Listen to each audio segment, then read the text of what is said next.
मागच्या वर्षी सप्टेंबर महिन्यात एक महत्वाची घटना घडलेली होती, ती म्हणजे सौदी अरेबिया आणि पाकिस्तान या दोन देशांच्या मध्ये एक संरक्षण करार झालेला होता. या अंतर्गत असं सांगितलं जात होतं की कधीही सौदी अरेबियावर कुठला अटॅक झाला तर पाकिस्तान त्या देशावर हल्ला करेल, किंवा पाकिस्तानवर जर कुणी हल्ला केला तर सौदी अरेबिया पाकिस्तानच्या मदतीला जाईल आणि त्या राष्ट्राविरुद्ध युद्ध पुकारेल. पण प्रत्यक्षात आता सौदी अरेबिया विरुद्ध युद्ध सुरू झालेलं आहे. इराणनं मागच्या आठवड्यापासून सलगपणे सौदीवर हल्ले चालू ठेवलेले आहेत. पण तरी सुद्धा प्रत्यक्ष ज्यावेळेला पाकिस्तानला आता जाऊन सौदी अरेबियाची मदत करायला पाहिजे, त्यावेळी पाकिस्तान मदत करायला चटकन तयार नाही. पाकिस्तानचा आणि सौदी अरेबियाचा जो हा करार आहे, तो करार जरी झाला असला तरी पाकिस्तान मदत का करू शकत नाही याची तुम्हाला काही कारण मी सांगतोच. पण सध्या पाकिस्ताननं वेगळंच काहीतरी धोरण अवलंबलेलं दिसतंय. तर पाकिस्तान काय करतोय, या अशा अतिशय कठीण प्रसंगामध्ये सौदी अरेबियाकडून पैसे उकळण्याचा प्रयत्न करतोय. आणि तो कसे पैसे उकळण्याचा प्रयत्न करतोय ते या व्हिडिओमध्ये बघूया. मी आहे रणजित यादव आणि तुम्ही पाहताय द मराठी बाणा. हे बघा, पाकिस्तान हे एक अण्वस्त्र असलेलं राष्ट्र आहे आणि त्यामुळं पाकिस्तान हे संरक्षण दृष्टीनं किंवा मिलिटरीच्या दृष्टीनं अत्यंत बलवत्तर राष्ट्र आहे असं अनेक राष्ट्रांना वाटतं, तसा समज आहे. आणि त्यामुळे पाकिस्तानचाही तसा समज असल्यामुळे पाकिस्तान अनेक राष्ट्रांना, विशेषतः मुस्लिम राष्ट्रांना मदत करायला जातो. या अगोदर देखील तो गेलेला आहे. पण आता सध्या सौदी अरेबियाला गरज होती, कारण इराणनं सौदी अरेबियामधल्या US एम्बसीवर हल्ले केलेले आहेत. त्याचबरोबर USच्या मिलिटरी बेसेसवर हल्ले केलेत. इतर काही ठिकाणी हॉटेल्सवरती, काही ठिकाणी रेसिडेन्शियल एरियामध्ये हल्ले झालेले आहेत. हे सगळे हल्ले झाल्यामुळं हा जो सौदी आणि पाकिस्तानमधला जो डिफेन्स पॅक्ट होता तो आता इन्वोक केला गेलाय. म्हणजे आता सांगितलंय की या नियमाप्रमाणे हा जो संरक्षण करार होता त्याप्रमाणे पाकिस्ताननं मदत करायची वेळ झालेली आहे. आणि त्यानंतर मग पाकिस्तानचे जे आसिम मुनीर आहेत, फील्ड मार्शल, ते सौदी अरेबियामध्ये गेले 6-7 मार्चला, 2-4 दिवसापूर्वी. आणि तिथं जाऊन ते तिथला डिफेन्स मिनिस्टर खालिद बिन सलमान यांना भेटले. तिथं जाऊन त्यांनी आपल्या काही डिमांड सौदी अरेबियासमोर ठेवला आणि त्यांना सांगितलं की कशा पद्धतीनं आम्ही तुम्हाला मदत करू शकतो, पण त्यासाठी तुम्हाला काही गोष्टी कराव्या लागतील. आता अर्थात करार असा नव्हता की काही अटी ठेवायच्या होत्या. करार असा होता की डायरेक्ट जाऊन मदत करायची. पण प्रत्यक्षात पाकिस्तान अशी मदत करू शकत नाही, कारण पाकिस्तानमध्ये मोठ्या प्रमाणावर शिया मुस्लिम राहतात. आणि जर पाकिस्तानने इराणवर हल्ला केला, इराणबरोबर दुश्मनी केली, तर पाकिस्तानमधले जवळजवळ 20% शिया मुस्लिम हे पाकिस्तानच्या विरुद्ध निर्माण होतील, पाकिस्तानच्या विरुद्ध चढायला लागतील. आणि त्यावेळेला पाकिस्तानला हे झेपणार नाही. कारण पाकिस्तान हेच जगभर सांगायचा प्रयत्न करतो की आधी इस्लाम मग पाकिस्तान. आधी इस्लाम असेल तर मग शिया मुस्लिमांच्या दृष्टीने देखील आधी इराण असणार आहे, आधी खामेनी असणार आहे. त्यामुळे पाकिस्तानला हे माहिती आहे, म्हणून हे करायला पाकिस्तान तयार आहे. दुसरी गोष्ट म्हणजे पाकिस्तान आणि इराण यांच्यामध्ये 900 किलोमीटरची बॉर्डर आहे. त्यामुळे पाकिस्तानच्या या बॉर्डरवर देखील फटका बसू शकतो आणि पाकिस्तान सध्या अफगाणिस्तान बरोबरच्या युद्धामध्ये अडकलेला आहे. या अनेक कारणामुळे पाकिस्तान सध्या या पोझिशनमध्ये नाही आहे की जरी करार असला तरी डायरेक्ट जाऊन मदत करेल. म्हणून आसिम मुनीर तिथे गेले. सौदी अरेबियामध्ये जाऊन त्यांनी आपल्या एक रेट कार्ड, म्हणजे आपल्याला किती पैसे पाहिजेत हे सांगितलं. एवढ्या एवढ्या सगळ्या जर तुम्ही अटी स्वीकारल्या तर आम्ही इराणवरती हल्ला करू, असं त्यांनी थोडक्यात तिथं सांगितलंय. अर्थात हे इनडायरेक्टली असलं तरी हे सौदी अरेबियाला देखील कळतंय की पाकिस्तानला नेमकं काय म्हणायचं आहे. मोहम्मद बिन सलमान हे काही इतके दूधखुळे नाहीत की त्यांना हे समजत नसेल की पाकिस्तान यामागून लपायचा प्रयत्न करते आणि इराणपासून वाचायचा प्रयत्न करते. नक्की पाकिस्ताननं काय काय डिमांड केल्यात ते थोडक्यात बघूया. पाकिस्ताननं सांगितलं की डिपॉझिट रोल ओव्हर करा. म्हणजे पाकिस्तानकडे सौदी अरेबियानं जवळजवळ $5 बिलियन, म्हणजे आता आपल्या रुपयात सांगायचं तर नवापाचा 45,000 कोटी रुपये ठेवलेले आहेत स्टेट बँक ऑफ पाकिस्तानमध्ये.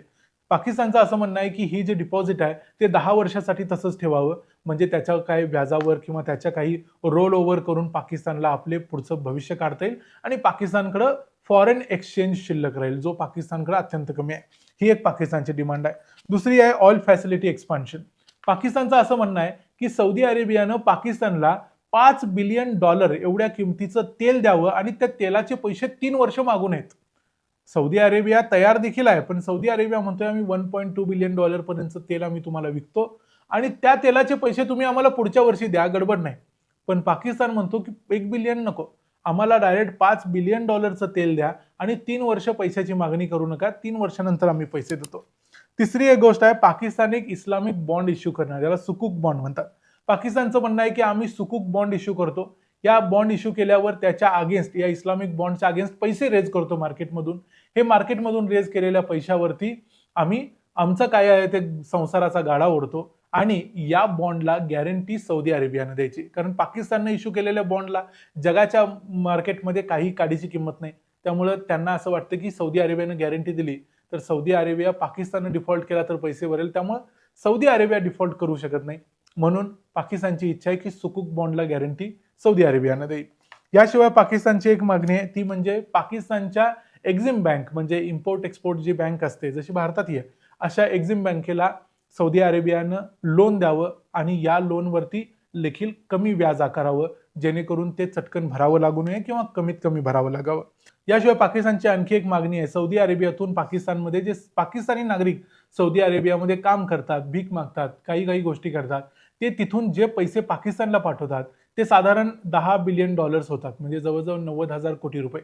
तर पाकिस्तानचं असं म्हणणं आहे की या 90,000 कोटीचं सिक्युरिटायझेशन करा, म्हणजे आता आम्ही एक बॉन्ड इश्यू करतो, हा बॉन्ड सौदी अरेबियाने विकत घ्यावा, आम्हाला 10 बिलियन अगोदर ॲडव्हान्समध्ये द्यावे आणि आमचे लोक जेव्हा पैसे पाठवतील सौदी अरेबियातून त्यावेळेला आम्ही ते पैसे तुम्हाला वळते करून देऊ. म्हणजे थोडक्यात काय, आता आम्हाला पैसे द्या काहीही करून, म्हणजे 5 billion plus 5 billion role over आणि ऑइल फॅसिलिटी आणि हे 10 बिलियन, एकूण असं 20-25 बिलियन पर्यंत पाकिस्ताननं आपलं गणित घातलंय.